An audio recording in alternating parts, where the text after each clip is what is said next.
Have you tried out the puzzle panel in Silhouette Studio?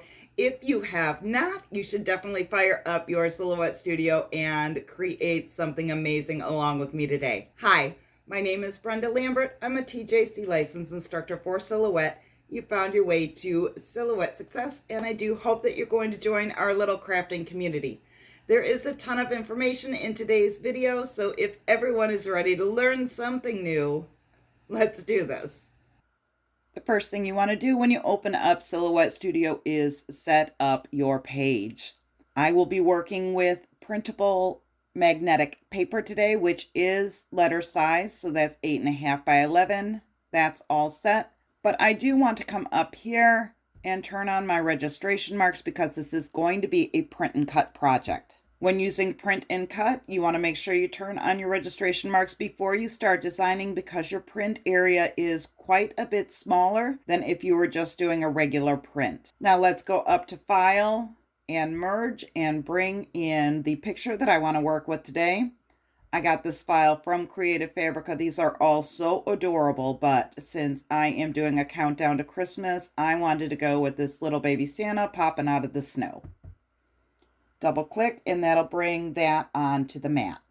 Now that we have our picture in, we're just going to bring it over and set it to the side for just a minute. And we are going to grab a rectangle from the drawing tools and we are going to make that rectangle just about as large as we can get it, and we can adjust it in a bit. Eventually I will set this to transparent, but for right now this is what we're going with because it's easier to see. Let's head over to the puzzle panel. We're going to puzzle selected shape. Now this is a neat design, but I want mine a little bit simpler, so I'm going to pull down the curve slider and you can see it adjusting. And then I'm going to pull down the wobble as well, and it's just going to make this a very uniform puzzle.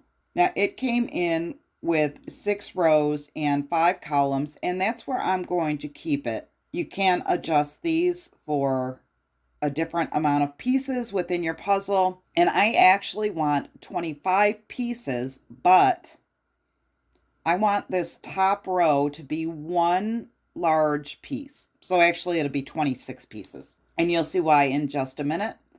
The first thing I'm going to do though is I am going to right click and convert this to path. I did that because I want to be able to edit the points up in this top row.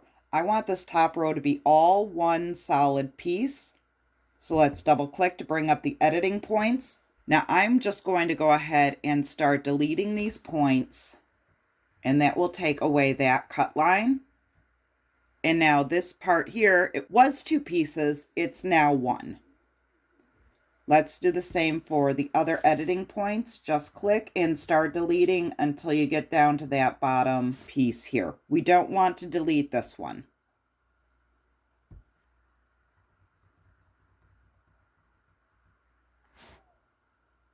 Now this top is all one piece, and I have 25 other pieces down here. This is a 5 by 5 puzzle with a larger one on top. The next thing we're going to want to do is size up our image so that it covers our puzzle. Our image is a square, our puzzle is a rectangle, so it's not going to be exact, but we can play with it a little bit and get it close. I'm going to have it hanging over just a little bit so that I make sure that none of the edges are white. And now, because we have converted this to path, we can bring this over a bit, click on it, and drag it out so it's a little bit wider. And yes, I know I'm going out of the cut area and the print area, but we are going to fix that in just a minute. Now let's select both of these and center them. I'm going to select my puzzle shapes, and I'm going to change that to no fill color, and you can get a better idea of what it's actually going to look like now. I'm also going to change my cut lines on the puzzle to yellow, It's a little bit easier to see. Now at this point, I'm going to go ahead and I'm going to select my image and the puzzle cut lines. I'm going to right click and group those together. And now we can go ahead and size our image and the cut lines all together so that they fit within the cut border. Now, if the print goes outside of the cut border on this, it's not a big deal. You just don't want the print in the hashed areas. That looks good. I'm going to zoom into this corner specifically, and you'll see that the cut lines definitely are within the cut area, and the print is not interfering with the hashed area at all. We can check the other side. That one is within the red cut border as well. Now this is definitely a cute Christmas puzzle, but I am going to make this a Christmas countdown. Now I'm going to select the text. I'm going to open up the textile panel and choose Star Bright because that's a nice festive font. If you double click on that, you can pull this blue bar over until it fits on one line. Now I'm going to select that and weld, right click and group. And then I am going to change that to this red color here.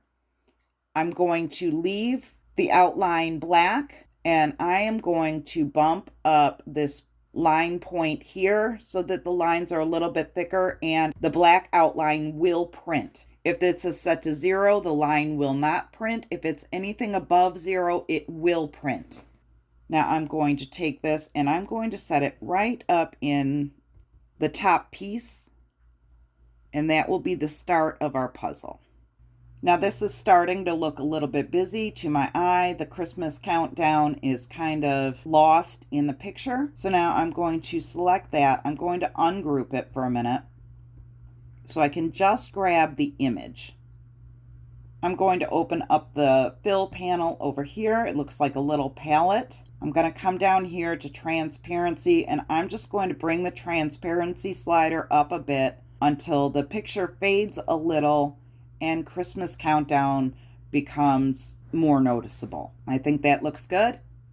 And I'm going to select my image and the cut lines, and I'm going to group them back together. The next thing we're going to need is our numbers. So let's grab our cursor again, and I'm just going to go ahead and type out the numbers 1 through 25. I'm going to make them the same red color as Christmas Countdown, leave the line at black, and bump this up to 0.5 so that it matches Christmas Countdown when it prints out. I'm also going to switch this over to the same font. Let's click on Star Bright, and I'm going to come down here to line spacing, and I'm going to lower that a bit. And my goal is to get them to kind of fit up in here, but I want them all the same size. Smush that down till we think it looks good. Now I want them large enough to see, but not so large that it's going to interfere with the picture. I think that might be okay. I'm going to bring it over here. I'm going to right click and ungroup. Then I'm just going to set one number in each box.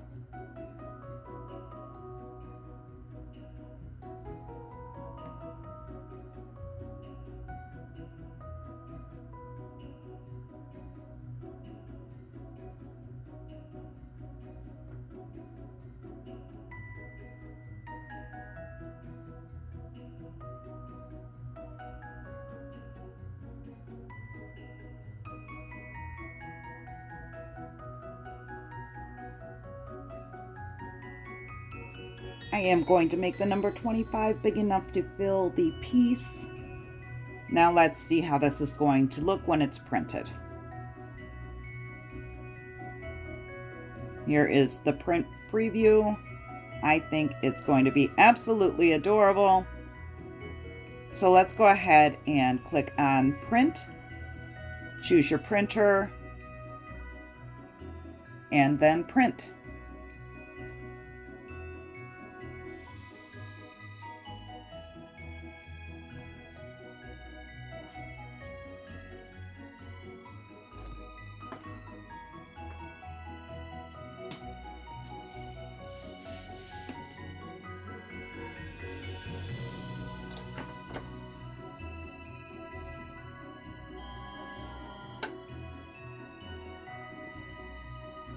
Let's go up to the Send panel.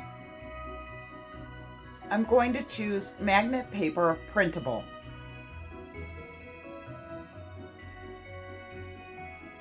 Let's go over to Cut by Line. We're going to uncheck the black line, and that will just leave us with our puzzle pieces being cut out.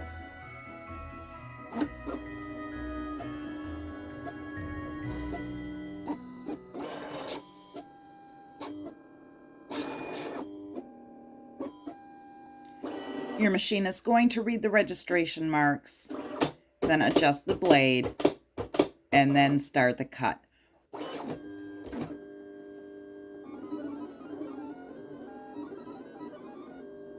Once the registration marks have been read, you can open the lid and take a peek at how it's doing.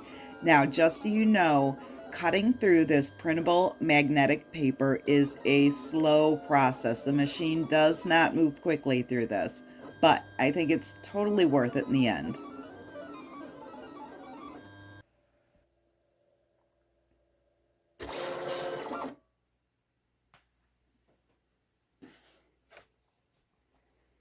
Let's go ahead and check the cut.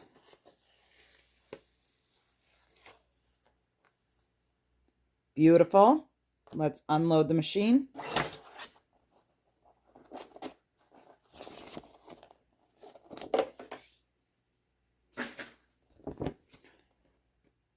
The puzzle did print from edge to edge. Perfect. I did use the settings that were in Silhouette Studio, the pre-programmed settings for printable magnetic paper. It cut beautifully. This is a super fun project. Would definitely recommend. Now go create something amazing, and I will see you in the next video.